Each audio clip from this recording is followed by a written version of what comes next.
வணக்கம். செல்வகுமாரின் டிசம்பர் 31 வரை நீண்டகால வானிலை ஆய்வறிக்கை. டிசம்பர் மழைப்பொழிவு எப்படி?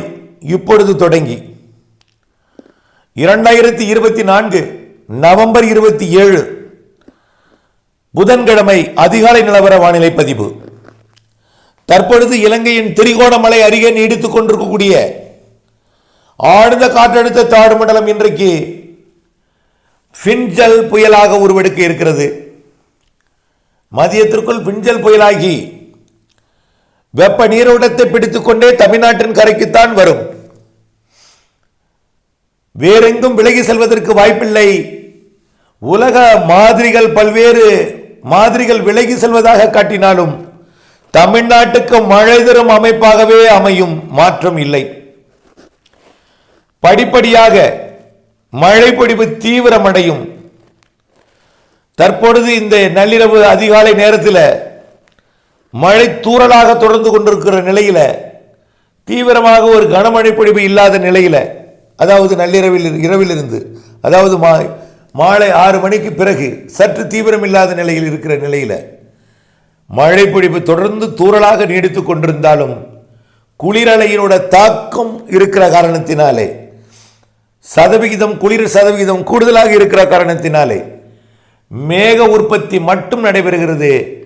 மழை துளி துளியாக மெல்லிய தூறலாக பல இடங்களிலும் சில இடங்களில் லேசான மிதமான மழை பொழிவாகவும் பொழிகிறது.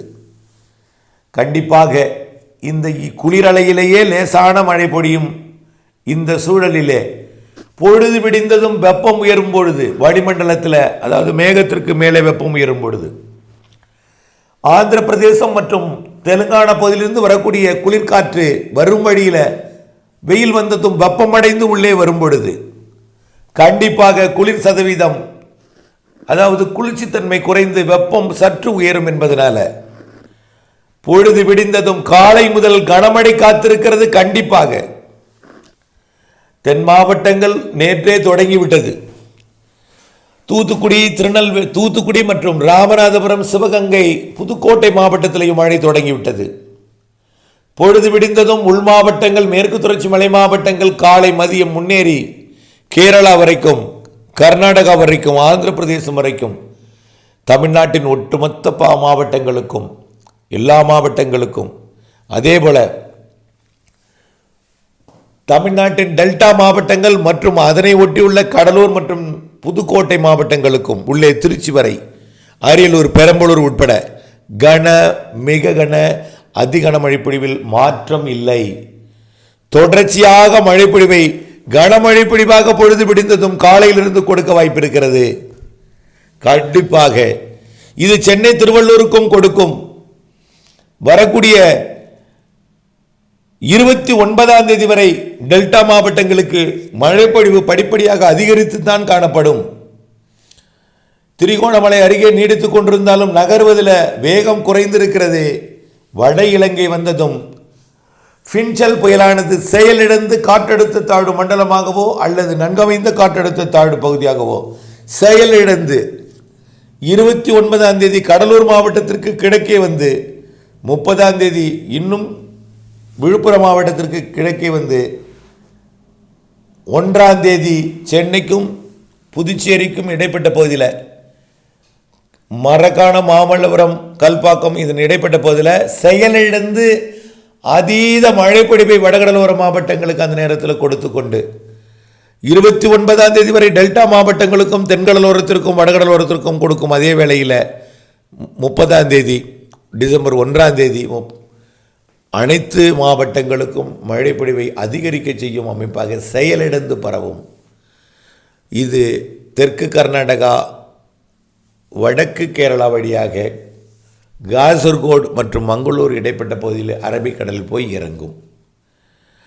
கண்டிப்பாக இதுவே சராசரிக்கு கூடுதல் மழைப்பொழிவு தொடங்குவதில் தான் தாமதம். உள் மாவட்டங்களில் தொடங்குவது மிகவும் தாமதமாக இருந்தாலும் காரணம் நகருதல் மிக மெல்ல நகர்கிறது.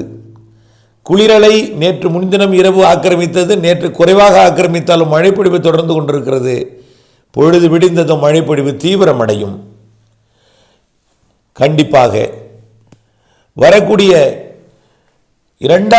அதாவது டிசம்பர் 2ஆம் தேதி வரை இந்த நிகழ்வால் ஒட்டுமொத்த தமிழ்நாட்டின் மேற்கு தொடர்ச்சி மலையை தாண்டி கேரளா வரைக்கும் கர்நாடக எல்லையோரம் தாண்டி கர்நாடக பகுதிக்கும் மழைப்பொழிவை கொடுக்க போகிறது என்றால் உங்களுக்கும் நல்ல மழைப்பொழிவு காத்திருக்கிறது. நகர்ந்து வருவதில் தாமதம், அவ்வளவுதான். இதனைத் தொடர்ந்து டிசம்பர் 5ஆம் தேதி மேலும் ஒரு நிகழ்வு தமிழ்நாட்டின் டெல்டா மாவட்டங்கள் மற்றும் வடகடலோர பகுதிகளுக்கு மழைப்பொழிவை கொடுக்கும் வகையில் அமைய இருக்கிறது. இதுவும் 3-4 நாட்களுக்கு நல்ல மழைப்பொழிவை கொடுக்கும். கண்டிப்பாக 2 நாள் நல்ல மழைப்பொழிவை கொடுக்கும். இது வரக்கூடிய 8ஆம் தேதி 9ஆம் தேதி வரை அடுத்தடுத்த 2 நிகழ்வுகள் மழைப்பொழிவை கொடுத்துவிட்டு விலகும். விலகினாலும் அடுத்த நிகழ்வு 10ஆம் தேதியிலிருந்து 13ஆம் தேதிக்குள் மேலும் ஒரு நிகழ்வு உருவாவதற்கு வாய்ப்பு. 8ஆம் தேதியிலிருந்து 8லிருந்து 13க்குள் 7ஆம் தேதி கூட இருக்கலாம். அந்த நிகழ்வு கரை கடந்த பிறகு உடனே அடுத்த நிகழ்வு வந்துடும். ஆக 13ஆம் தேதிக்குள் மேலும் ஒரு நிகழ்வு காத்திருக்கிறது. அதுவும் சிறப்பானது ஒரு மழைப்பொழிவை தரும். 13ஆம் தேதிக்கு பிறகு 23ஆம் தேதி வரை இடைப்பட்ட நாட்களிலே, அதாவது டிசம்பர் 24ஆம் தேதி வரைக்கும் உள்ள நாட்களிலே வலிமையான நிகழ்வு ஒன்று தென்சீன கடற்பகுதியில் இருந்தோ அல்லது சுமத்ரா தீவு கடற்பகுதியில் இருந்தோ உருவாகி வர வாய்ப்பு. இது கண்டிப்பாக ஒரு புயலாக இருக்கும்.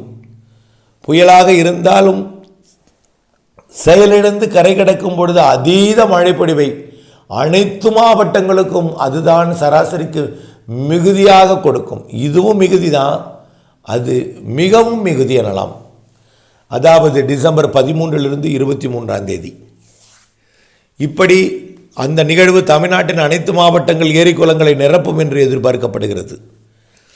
கிறிஸ்துமஸுக்கு ஒரு நாள் இடைவெளி கொடுத்து விட்டு அடுத்த நாள் நிகழ்வு உருவாகி ஜனவரி 1க்குள் தென் மாவட்ட கரையை நோக்கி மன்னார் வளைகுடா பகுதியை நோக்கி ஒரு நிகழ்வு வரும். அது ஒட்டுமொத்த தமிழகத்திற்கும் மழைப்பொழிவை கொடுக்கும். ஆக மழைப்பொழிவு அமைந்தால் ஒட்டுமொத்த தமிழகத்திற்குத்தான் இருக்கும். ஒரு குறிப்பிட்ட மாவட்டங்களை ஒதுக்கிவிட்டு கொஞ்சித்து போகாது. இனிமேல் இந்த நிகழ்வே அனைத்து மாவட்டங்களுக்கும் மழை உண்டு. அடுத்த ஒரு நிகழ்வு சாதாரண ஒரு காற்றழுத்த தாழ்வு பகுதி என்பதனால கொஞ்சம் மழைப்பொழிவை கடலோர மாவட்டங்கள் வடகடலோர மாவட்டங்கள் கொடுக்கும், உள்ளேயும் கொடுக்கும். அதற்கு அடுத்தபடியாக வரக்கூடிய நிகழ்வு வலுவானது என்பதையும் கண்டிப்பாக நிறைய மழைப்பொழிவை தரும் என்பதையும் அறிந்து புரிந்து வானிலை அப்டேட்ஸுடன் இணைந்திருந்து திட்டமிட்ட வேளாண்மை செய்து லாபம் அடைய அன்போடு கேட்டுக்கொள்கிறேன். அதேபோல் ஜனவரியில் குளிரலை மட்டுமே, குளிர்காற்று அதிகமாக இருக்கும். ஜனவரி பிப்ரவரியிலிருந்து வெயில் தொடங்கினாலும் வெயில் அளவு சராசரிக்கு குறைவாகவோ சராசரி அளவாகவோ இருக்கும். கோடையில் மழை இந்த வருஷம் நல்ல மழைப்பொழிவை தர இருக்கிறது. ஏப்ரல் மேயில் அதேபோல் வெயில் சராசரிக்கு ஒட்டியோ அல்லது சராசரிக்கு சற்று குறைவாகவோ இருக்கும். ஆனால் மழைப்பொழிவு ஏப்ரல் மேயில், அதாவது சித்திரை வைகாசியில் மிகச்சிறப்பான மழைப்பொழிவு இருக்கிறது. கண்டிப்பாக கோடை நிகழ்வு தமிழ்நாடு வரலாம் என்று தான் சொல்ல வேண்டும். ஆகவே கோடையில் அந்த மாவட்டத்தில் அந்த நாளில் எவ்வளவு மழை பெய்யுமோ அதற்கு கூடுதலாக மழை பொழியும் என்பது தான் இந்த ஆய்வறிக்கையோட சுருக்கம். தொடர்ந்து இணைந்தே இருங்கள். வானிலை அறிக்கையுடன் திட்டமிட்ட பணி செய்திடுங்கள். நன்றி.